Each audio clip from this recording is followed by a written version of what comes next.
GMA Network Chairman Attorney Felipe L. Gozon manauhing pandangal sa anibersaryo ng Central United Methodist Church. Narito ang report. Noong March 5, 1899, panahon ng mga Amerikano, itinayo ang kauna-unahang Protestant Church sa Pilipinas. Makalipas ang isang siglo, nakatindig pa rin ito dito sa TM Calao sa Ermita, Maynila.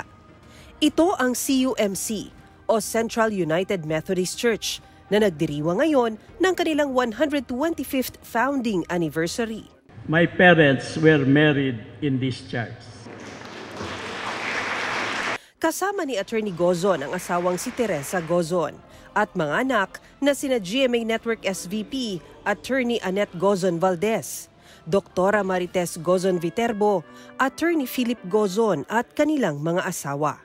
Sa kanyang talumpati, ibinahagi ni Attorney Gozon ang pagkakatulad ng CUMC sa GMA Network. We share with UCUMC the basic doctrines of our Christian faith and the values of integrity and stewardship. The first in our 7 core values is we place God above all.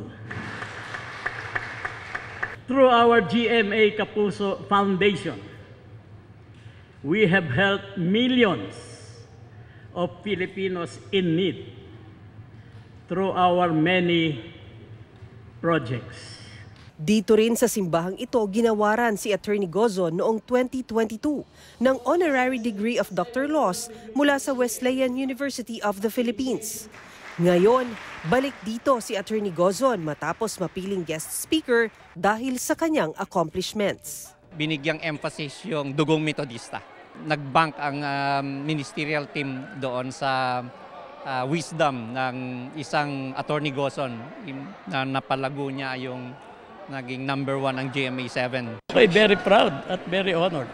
Mula sa GMA Regional TV 1 Mindanao, Sara Hilomen Velasco, nagbabalita para sa GMA Integrated News.